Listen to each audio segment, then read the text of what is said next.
Welcome into the Skinny Podcast, the weekly potpourri edition. I'm Richard Skinner, Local12.com digital sports columnist and editor with Rick Brewing. As always, it's presented by Blake, the attorney Maislin. Before we get into this podcast, Rick, I gotta give a shout out to the guy that brought me into high school basketball coaching at Beechwood, one Eric Getz. You know him well. He used to coach at Holy Cross. He had a former history teacher of mine. Yes, indeed. That's right. Yeah. I forgot about that part. He invited a bunch of us over, some guys we coach with, friends through coaching, all that stuff. We try to get together as much as possible. We don't do it very much. We haven't done it in a while for a nice evening of poker at his house. And I got to tell you, he was a great host. He provided the top snacks. I mean, there is nothing better than because we have them at our house. Is it farm fresh mozzarella sticks? You know the ones I'm talking about? I think it is farm fresh, but I'm not a mozz stick guy. But I do like their other stuff, like potato skins and poppers and all that. I love the potato skins. So he cooked those up to perfection. And then I always beg. I don't know how this became a tradition. We play cards.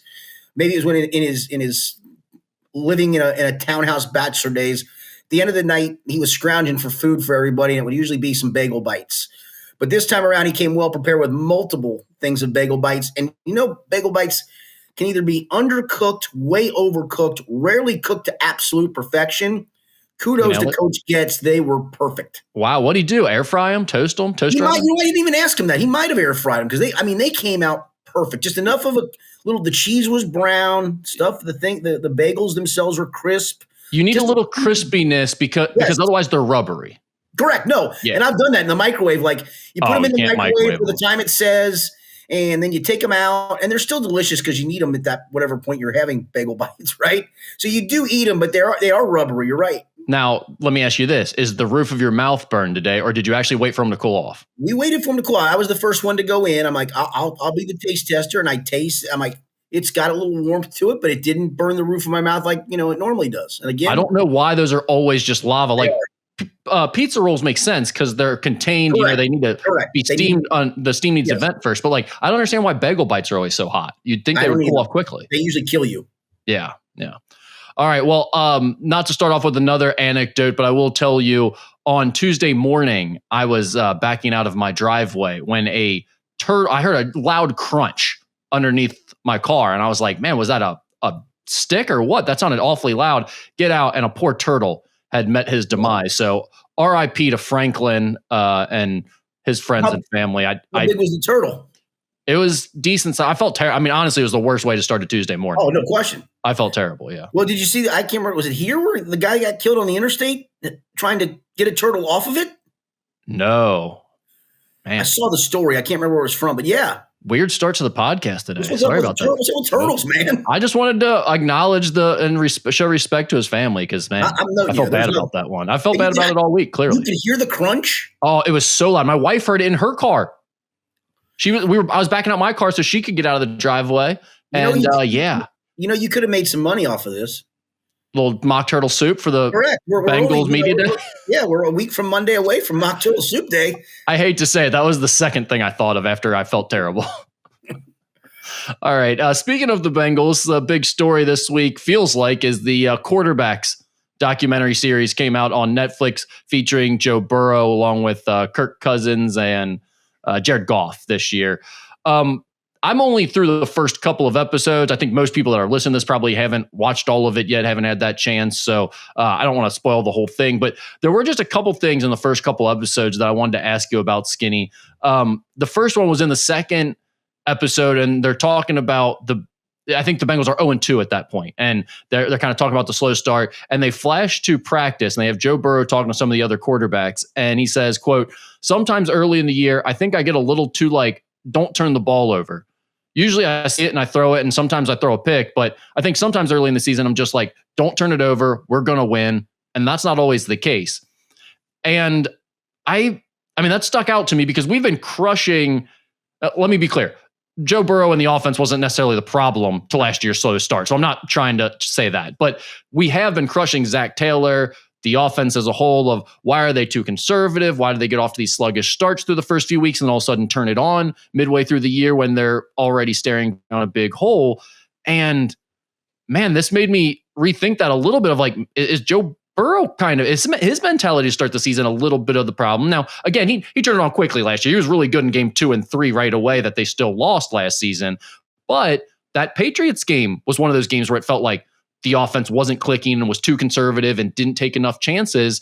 Do you think maybe Joe Burrow's been part of that? And it's not all on Zach Taylor, maybe. But again, I go back to its mitigating circumstances. I mean, I remember writing the column last year after that New England game, and I think after the 0-2 start, he let it rip in game 3, where I don't think he trusted the wrist. I'm not sure they did either from a game plan standpoint.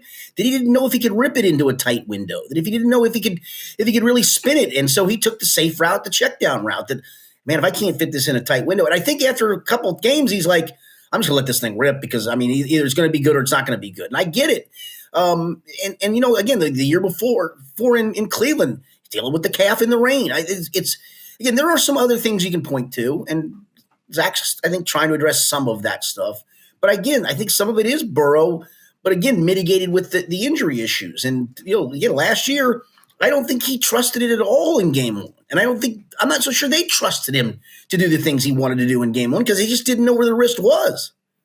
Yeah, and like that's obviously been something that we've discussed a lot on here.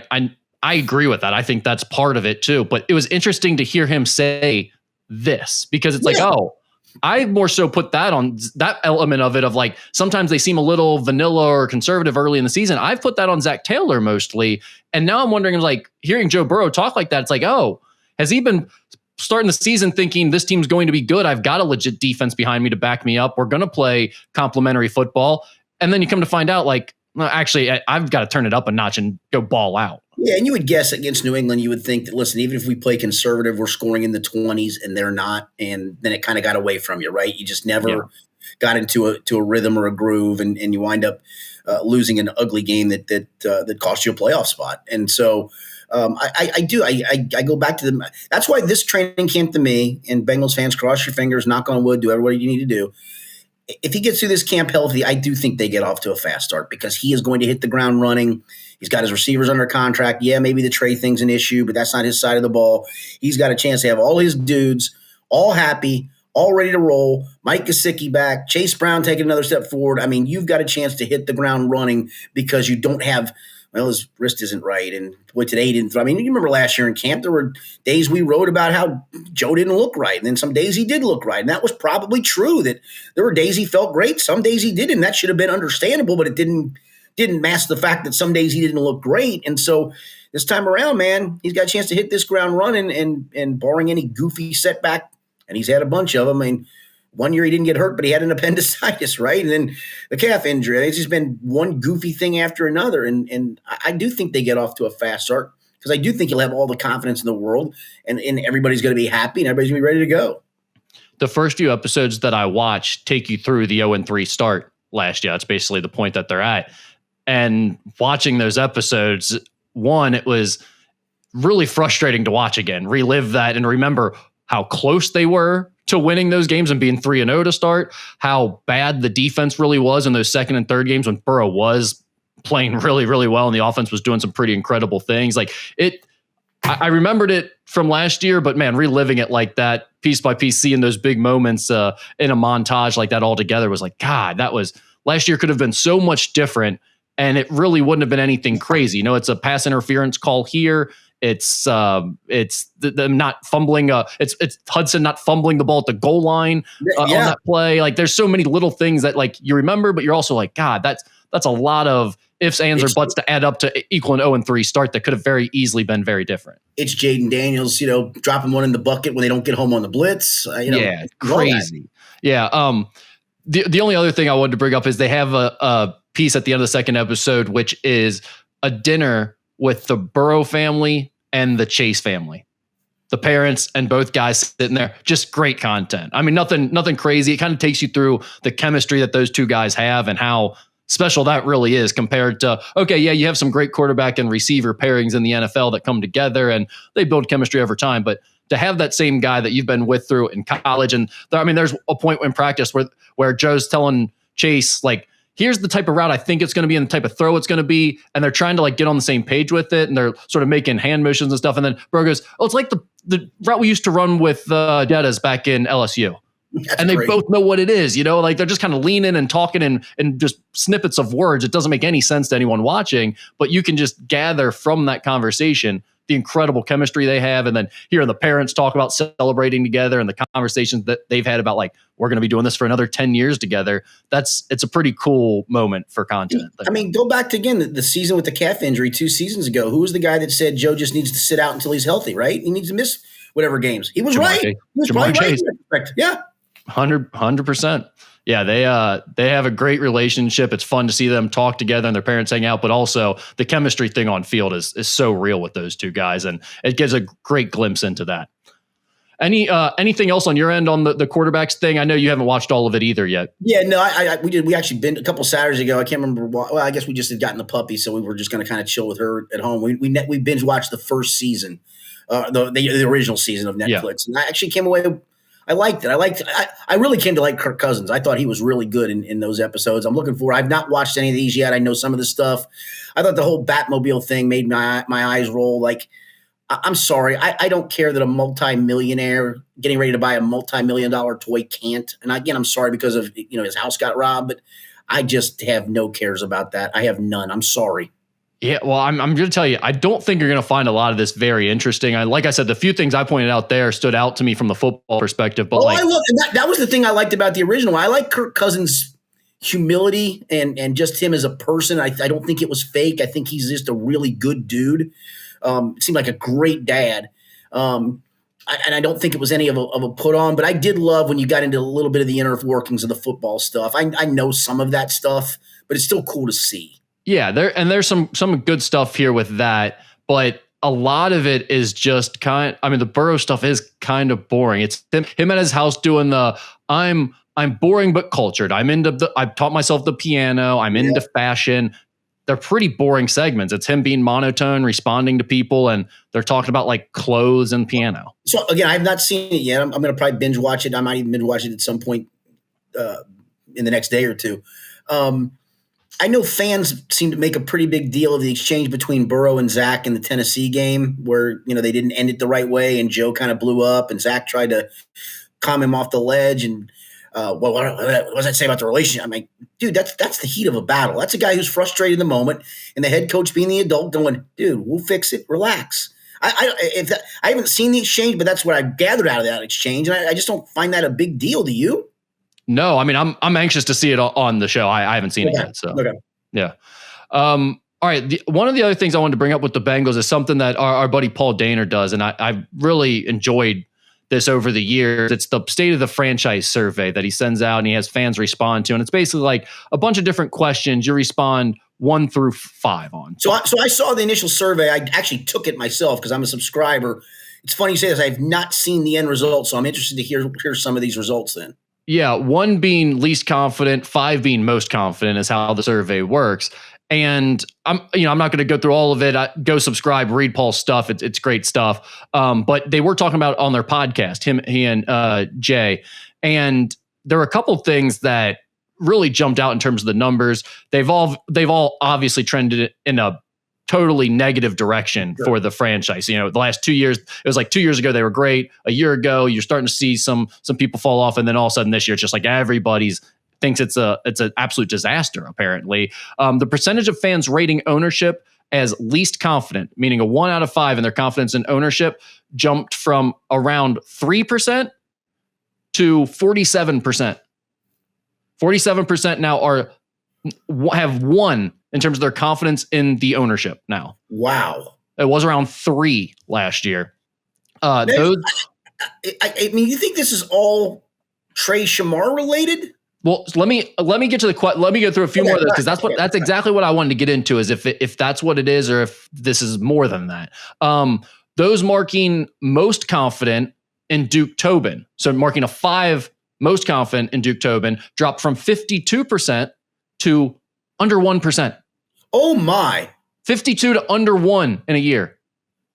Wow. Firm belief in the overall direction fell from 73% 2 years ago to just 3% today. That's not just like a blip. That's like everybody, the bottom's falling out. Right. That's what jumped out to me. And then finally, this is the funny part about fans though, right? This is what I love about them. Confidence in winning a Super Bowl over the next 3 years slid from about 80% to 52%. So only 3% have any belief at all in the direction of the franchise, but more than half of them think they're going to win a Super Bowl in the next 3 years somehow, some way, because Joe Burrow exists. Exactly. I was going to say, because you got Burrow chasing Higgins. I mean, that's probably the reason of that belief. Yeah, I mean, I found that to be hilarious, but you wipe out the last one because that's, still that's a pretty stark contrast, 80% to 52%. But I think that number is more funny than anything. The other ones, like you said, this is not okay, people are disgruntled and you got a few more people commenting on your survey than usual because they're pissed off. This is pretty much everyone that's ever responded to this thing completely changed their tenor on most of these answers. Go ahead. I'm sorry. Do you think is this just typical NFL overreaction to what's in the moment of Trey Hendrickson and Shamar Stewart? Or is this like there are real cracks all of a sudden and people are realizing that, wait, Joe Burrow played really well last year and we didn't even make the playoffs. Is this ownership and this whatever bungles things that happen here in Cincinnati, is this just taking over already with Joe Burrow's career too? Yeah, I think, listen, you've got a generational quarterback, not just a good quarterback, not just a franchise quarterback, you've got a generational quarterback. And when you have a generational quarterback, I think it's fair to have an expectation to make the playoffs virtually every season, push for AFC championships, and at some point, I don't want to say stumble into a Super Bowl, but win a Super Bowl and maybe more than a Super Bowl. And yet you've gone the exact opposite direction. You've gone from Super Bowl, AFC runner-up, to no playoffs. And again, mitigating circumstances in a couple of those years, certainly the Burrow broken wrist, although Jake Browning actually came in and righted the ship enough to keep them afloat. And some of it you can point and go, well, because they've missed on this first-round draft pick or that first-round draft pick or Jackson Carman, a second-round draft pick, and they're not locking up all the players. I want them all locked up. Well, you can't lock them all up, but I get the fan sentiment on that.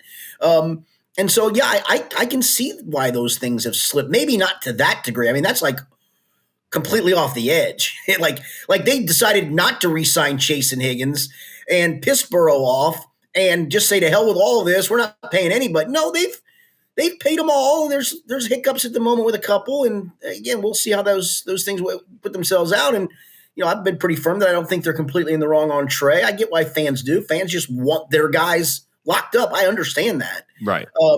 But to fall off that badly is crazy. That's wild to me. This to me feels like an overreaction. Now, am I happy with the way things are going? Am I concerned? Yes.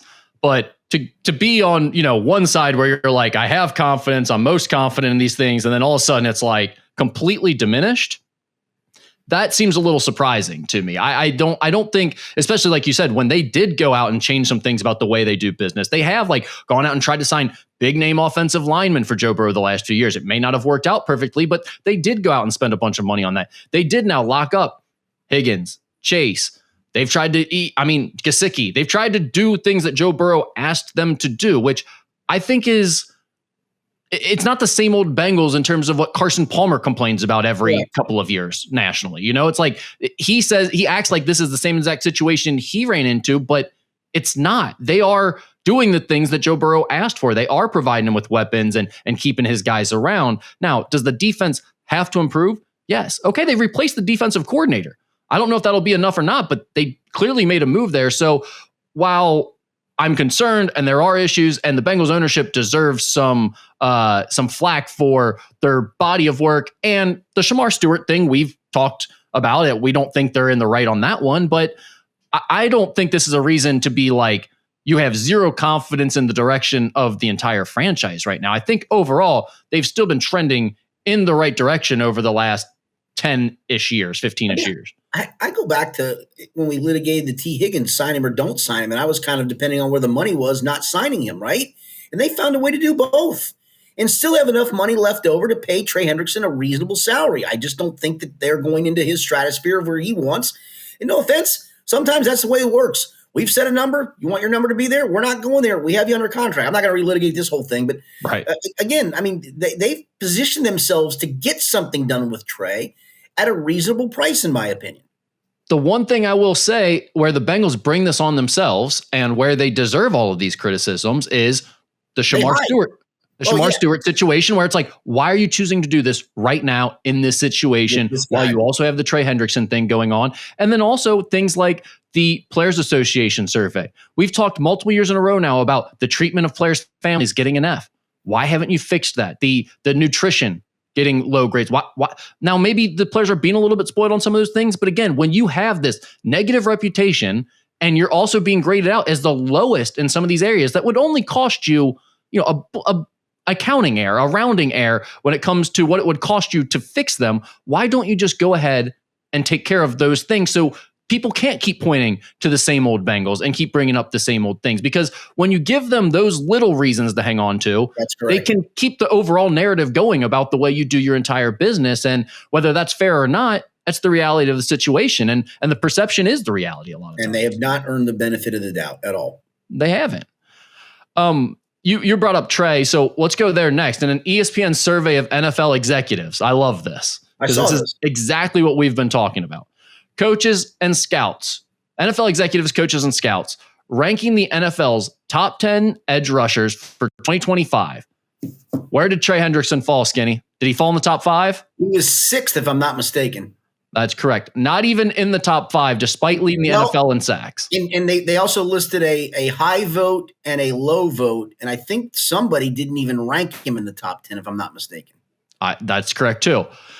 The Cleveland Browns, Myles Garrett, the Pittsburgh Steelers, TJ Watt, Dallas Cowboys, Michael Parsons, Las Vegas Raiders, Max Crosby, and San Francisco 49ers, Nick Bosa, all ranked ahead of our guy, Trey Hendrickson. What are your thoughts on this ranking? Because you know where I come out. I've been saying all along, he is not going to get paid like those guys because no one in the NFL thinks he's like those guys. He does not strike fear in your heart the way those game records do. I concur, and he's very average against the run. Listen, the productivity, you can't argue it. It's the numbers are in bold on profootballreference.com. Under the sack category, 17.5. In bold means you led the NFL. Okay, that's good. You've got a counting stat there.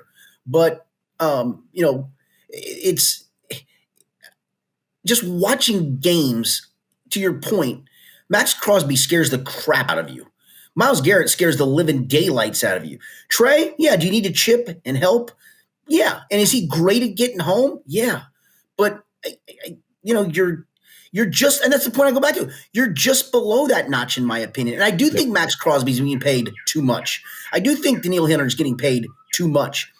I can argue Myles Garrett, as great as he is getting paid too much.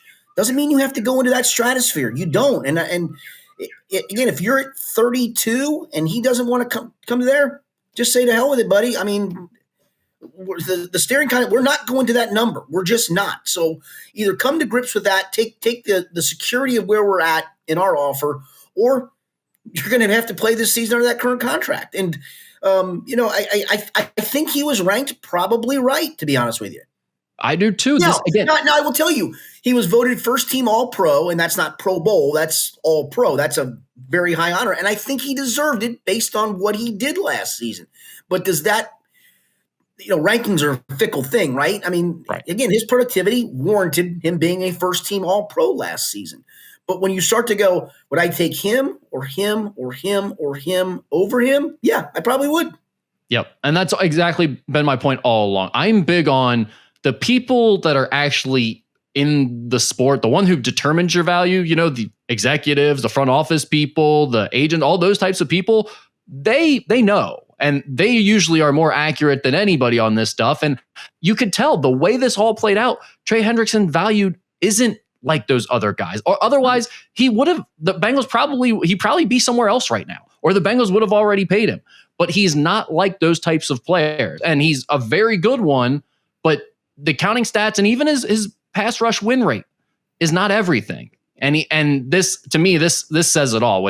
You go to executives, coaches, and scouts, get their opinion, and they're not trying to do Bengals a favor here. It's not like they're trying to do the Bengals a solid. When I called that story up, and I was trying to do all the ends in my head, I forgot about Bosa, which is stupid on my part. When I did all the ends in my head, I had him 5th because I forgot about Bosa. So put Bosa in the mix, and honestly, where I think he should be.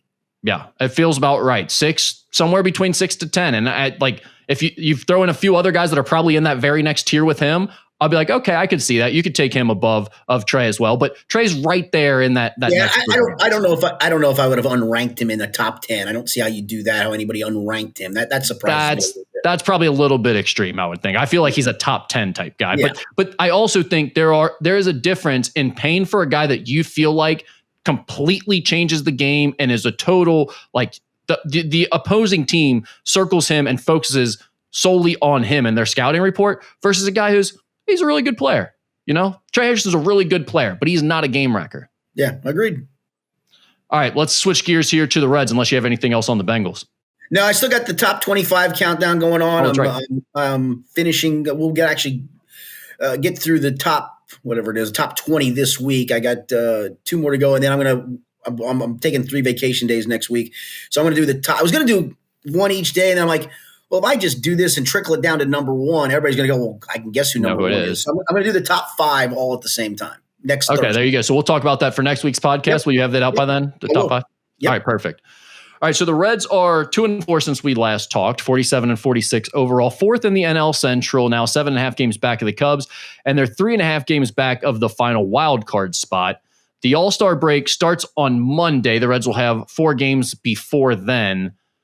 Skinny, I think the big news of the week, though, is the Hunter Green news. He postponed a rehab assignment start for AAA Louisville on Tuesday because of continued groin discomfort, and then left the club again for the team facility in Goodyear, Arizona, where he's going to continue his rehab and throwing program. Terry Francona said, we don't really have a roadmap, and basically said the MRI looks fine, but he's still having some issues every time they try to ramp up the workload, it seems like. And he was talking about it as like maybe sort of more of a fatigue issue or something like that. So and I think he had an epidural. What does this say to you? I think he had an epidural in his back as well. I don't know what it says to me, because I hate going to this guy is glass and he's soft and all of those things. But the MRI is not showing anything. Then what's the dealio? Is it a little discomfort that you can pitch through, or is it enough discomfort that you fear that if I pitch through this, I'm going to hurt it again or hurt it worse? I mean, maybe, but this is frustrating. And I know that's not fair to be frustrated with injuries, but when it feels like it's always something with this guy, it feels like it's always something with this guy, and it sucks.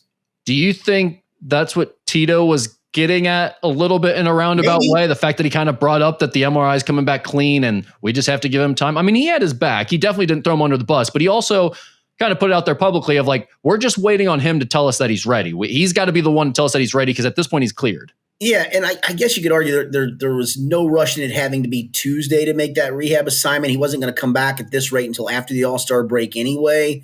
So maybe you give it a few more days. But if we're still talking about this coming out of the All-Star break, I mean, what's the deal, man? When he says there's no roadmap, I get the sense that he ain't coming back in July. I feel like this is more of like maybe we're looking for the beginning of August, if at all. I mean, because here's the thing. If they're not in contention by August and he hasn't pitched yet, do you bring him? I mean, I guess you bring him back when he's ready to pitch at some point. When he's ready to pitch.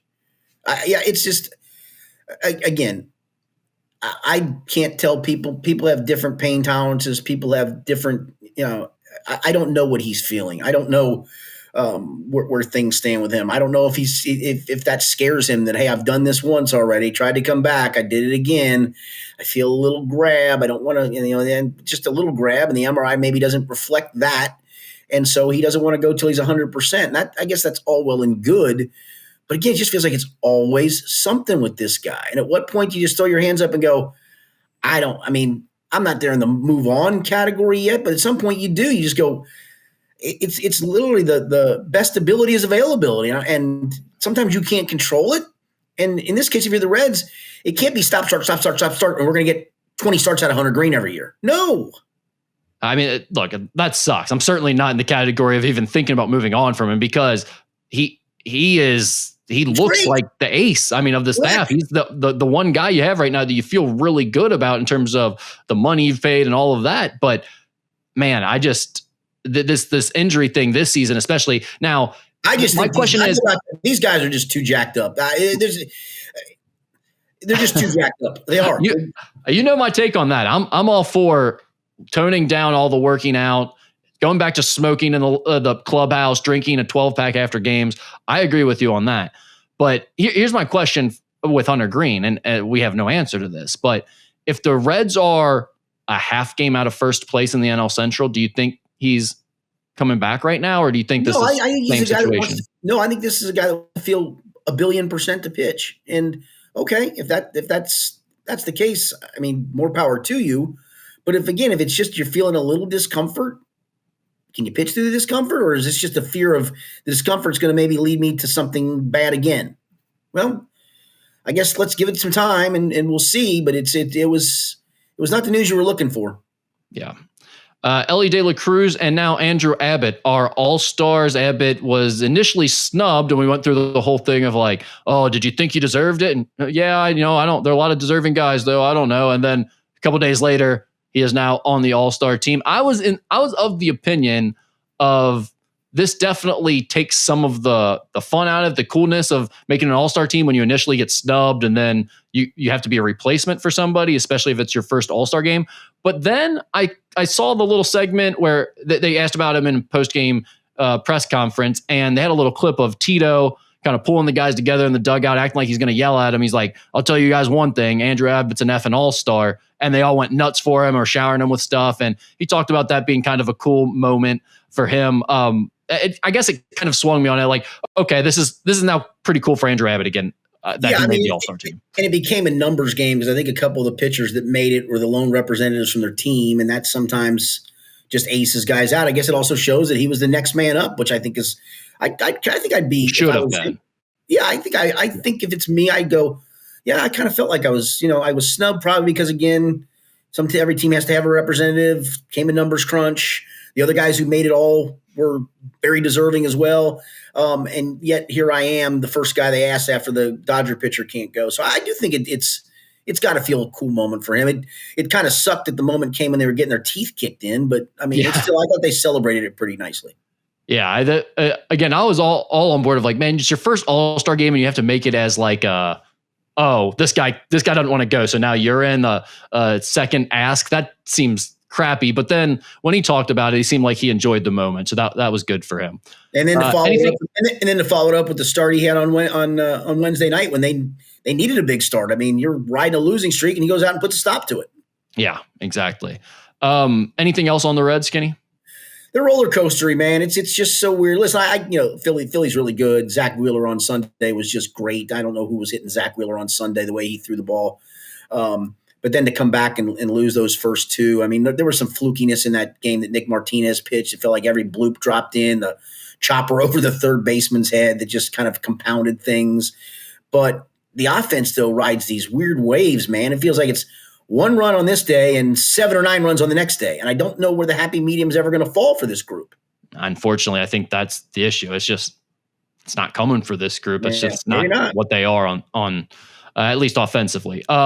We got a lot of Ask Anything to get to. So let's do it. That. If you could replace any current Cincinnati athlete with their all-time franchise great at the same position, who would you pick? Ooh, wowza. All-time Cincinnati great at the current position. Man, I think I would put Frank Robinson in left or right field for whoever is the daily left or right fielder. Frank Robinson in his Reds heydays.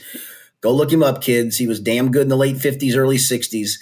I know you probably want to make me say Pete or Joe Morgan or Johnny. I get it. I mean, Johnny. This can be any Cincinnati franchise, so you're locked in. I know that. Okay. I mean, Bengals related. I was wondering if is there a defensive player that you could get to put them over the edge right now? Because the Reds are, you could add a great player, but I don't know that gets them to a World Series. The Bengals, if you fix this defense, I think we might be talking Super Bowl. So yeah, but okay, let's.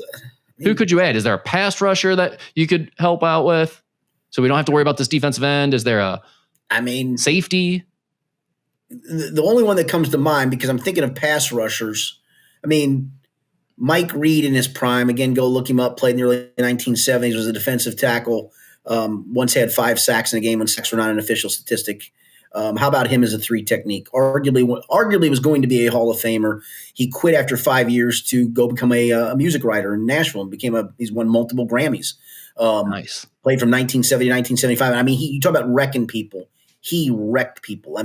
He was a starting defensive tackle on 3 playoff teams at an infancy stage of the career, and that defense was pretty damn good. Mike Reed would be up there.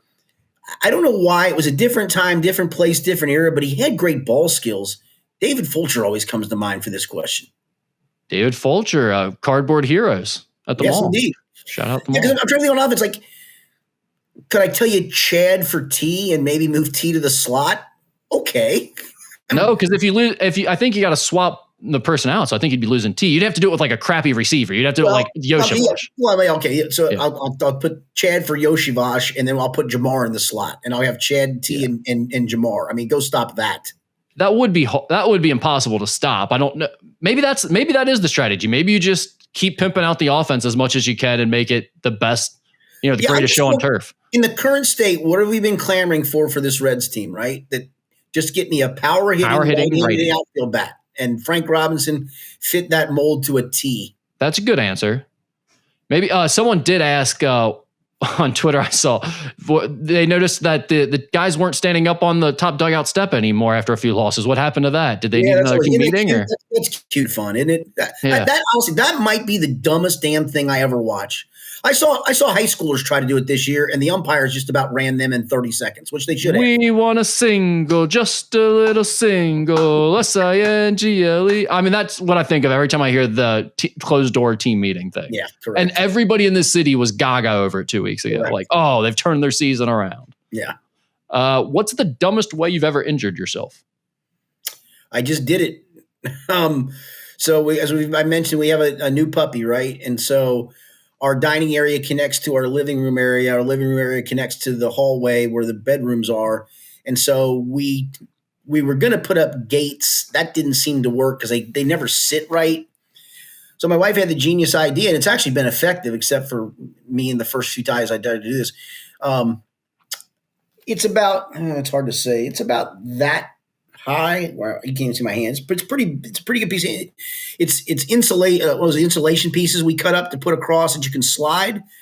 Well, about day 3, I went out to get her food. I had her food in my one hand. I had a drink in the other hand, so I couldn't slide it. So I'm like, I'm just going to step over. And I stepped over coming in, did it just fine. I'm like, man, I'm pretty proud of myself. I'm about to be 62 years old. I'm still pretty damn nimble. So I stepped the left foot over, right foot got caught, down I went. It's actually worked itself out fine. I pulled a muscle in my rib cage, and I suffered the worst carpet burn you could ever have on my right knee. That's the dumbest. Wait, why did it work itself out fine? What do you mean about that?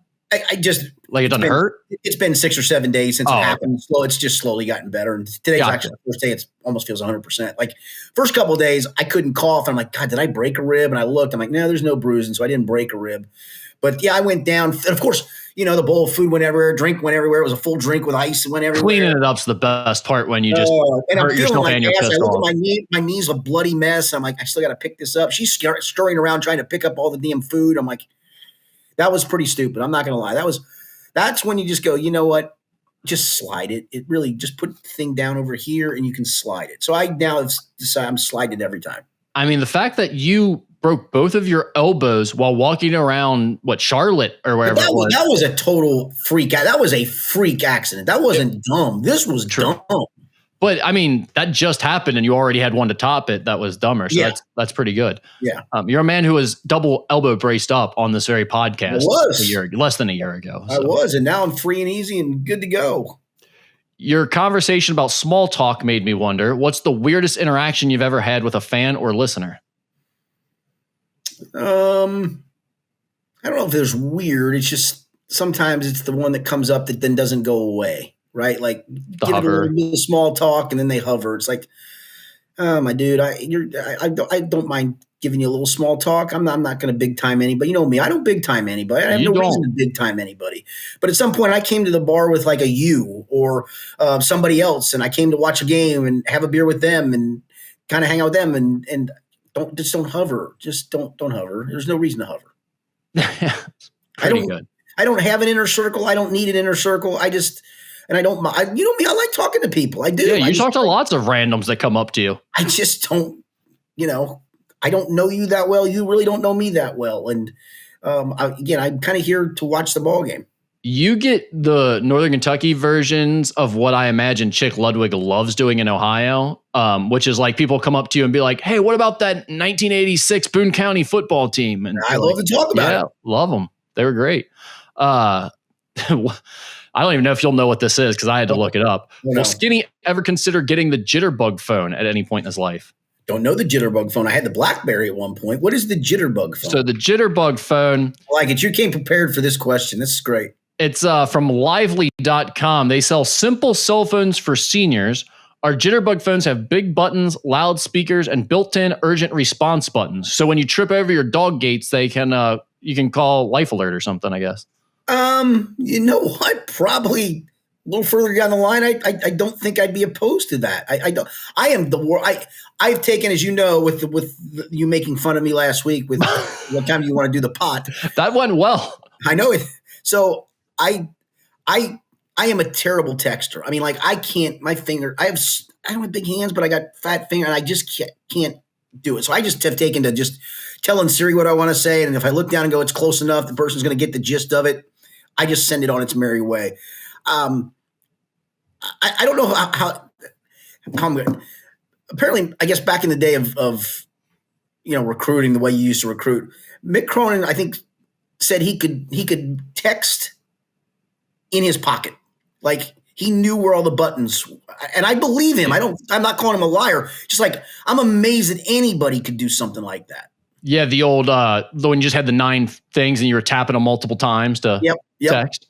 Yeah, that's those were faster. I will say when you got good at it, like high school kids back in the day, when we just had the 9 numbers and you had to text it out, people were super fast. Oh, dude, I get texts from a handful of people that are sometimes like books long. I'm like, how did you have the not dexterity, but just the patience to do that and do it with no errors in it? No.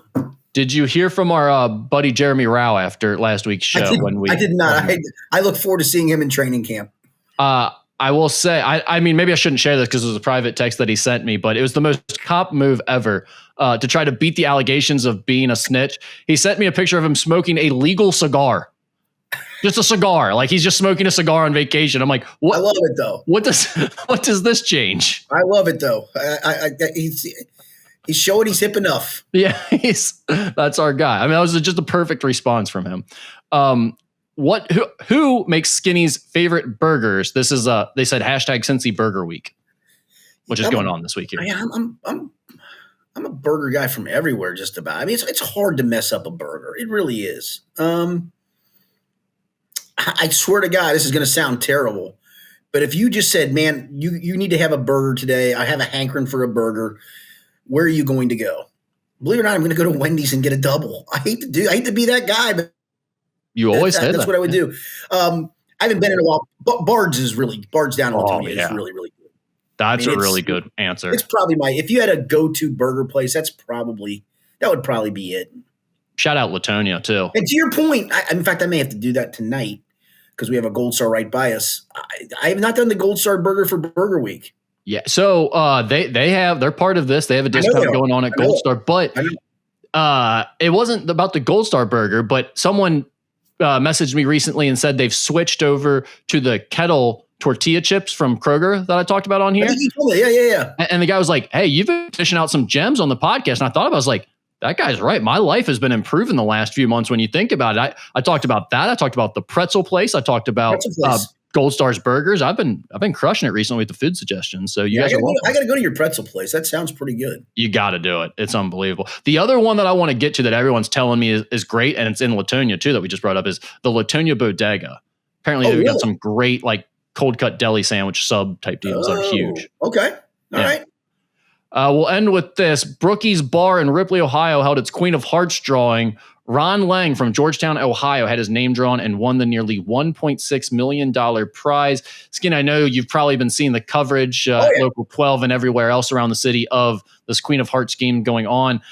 I would like, and I think the person who asked this question would like, just your general thoughts on the Queen of Hearts game. So it is wild. I've not done it. I don't know what bars do it around here. I do know our friend Jay Morrison, and I'm not calling him, I'm not talking out of school here.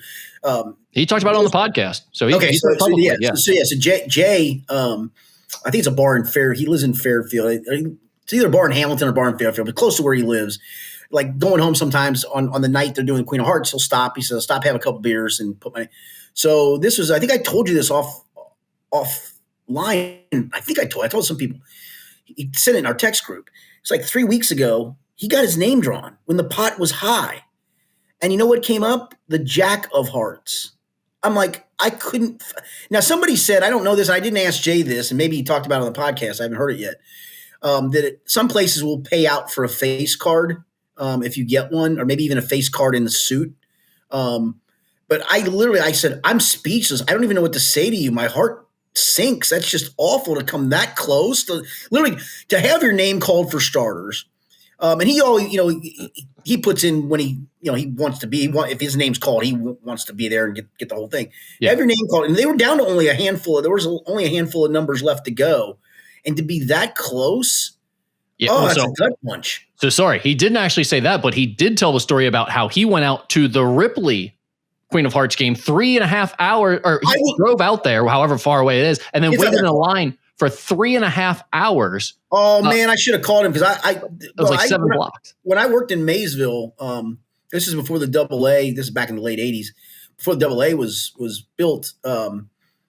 Ripley's not very far from Maysville. It's probably 15 minutes tops. So you know how far it is to Maysville. So Ripley's not that far from here. It's just down 52. So I would go Route 52 home at night. I'd go down Route 8 during the day. Route 8's like playing Russian roulette. It's so crazy. But during the day, it felt safe enough. But 52 is better. So yeah, I go through Ripley's. I actually thought about, I've actually thought about calling him and saying, do you want to take a trip down there? You know the ins and outs of this damn game. So he did go.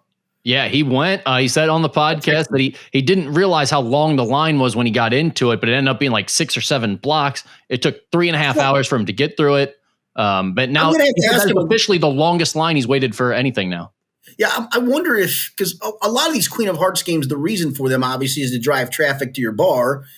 You have to be present. So in order to be present, you're going to probably drink some beer. And if you're a bar and grill, you're probably going to serve some food. And that's the moneymaker for you because you're not losing anything on this game. It's money coming in from the people getting tickets, and all the money has to go back out to make it legal. So there's no skin off your back. You're not trying to make a profit off of it other than driving business. I wonder if they would have been smart, although you probably would have had a bunch of people who were messed up selling beer to the people standing in line. I'm guessing they did, right? I gotta imagine the city was like, we can't be doing that. Like, well, here's the weird part. So there's a little town up the road from Ripley coming back towards Cincinnati, if you will, called Higginsport. And it is a speed trap. Like you're going 55 1 second, and the second you hit that city line, and I'm telling you, that city is no more than 0.2 of a mile long on this speed trap. But I'm telling you, man, you better hit the brakes and get it right at 25 or below, or they're going to. I never got it. I always was wise enough to hit the brakes, but every time coming back at night, I'd look over and there would be the policeman just sitting right there. And so, can you imagine if they had enforce? Because people, when they've had a few, right, they're going to speed either cuz or even go above by. I'm telling you, you go 28 miles an hour through Higginsport, buddy, they're going to get you. They're getting you. Yeah, that ain't good. I mean, that's how you turn a fun night into a bad one real quickly. No question. So it could have been a revenue generator for Brookies and for the city of Higginsport if they'd have timed this out right. That's probably how Higginsport supports his entire city for all year round, just giving speeding tickets. So I will incriminate myself on this one. So my friend, the late Pat Crowley, I got him a job in Maysville. He became the editor. We worked together at the Recorder newspapers, and then Pat did great things with his career and unfortunately passed away not too long ago. So we would carpool. And so one of our things was we get across the bridge into the little town of Aberdeen. There's a little, quick mart there. We get a 40-ounce beer and drink the 40-ouncer on the way home. And so it might have been either right outside of Ripley or just short of Ripley. I'm going the speed limit. I literally just cracked the beer, took a swig, and all of a sudden, cop rolls up on it. Lights come on, and I'm like, "Cap the beer, put it under the seat." So he wisely did it. He put like his satchel bag in front of it to kind of hide it because I'm not drunk. I took a sip of beer, but we do have an open container, and so oh my gosh. So he goes, "Get out of the car." So we get out of the car. He goes, "Put your hands on the hood." I'm like, okay. Gets him out of the car. Why is this car? Where'd you get this car? I go, it's my car. He goes, well, this car's been reported stolen in West Virginia. I go, with what plates on it, sir? He goes, with West Virginia plates. I said, would you mind going back and looking at my plates? Oh, when you went by me, it looked like West Virginia to me. I'm like, okay. And let us on our merry way. I'm like, that was mostly the scared I've ever been. That is a wild traffic stop right Correct. And trust me, I don't speed anyway, but if I ever have a beer or two in me, I make sure that I'm like right on the number. I'm not about to give them an excuse for anything. But that night I'm like, I forgot, like, did this guy have like X-ray vision to see that I just did crack I mean, I literally just cracked it. Again, sorry, I'm breaking a law. I get it. But took a swig and all of a sudden the lights come on. Oh, dear Lord. No, Wow. I thought the car was stolen in West Virginia. I still can't get over the fact of, oh yeah, what license plates are those? Yeah. Oh, never mind. Sorry, this is a little bit of a misunderstanding. Sorry, Yes. I got you out of your car and had you nearly arrested. Correct. At gunpoint. All right, that's all we got. I'll give him credit for that. All right, thanks for the questions as always. For Rick Brewing, I'm Richard Skinner. It's been the Skinny Podcast.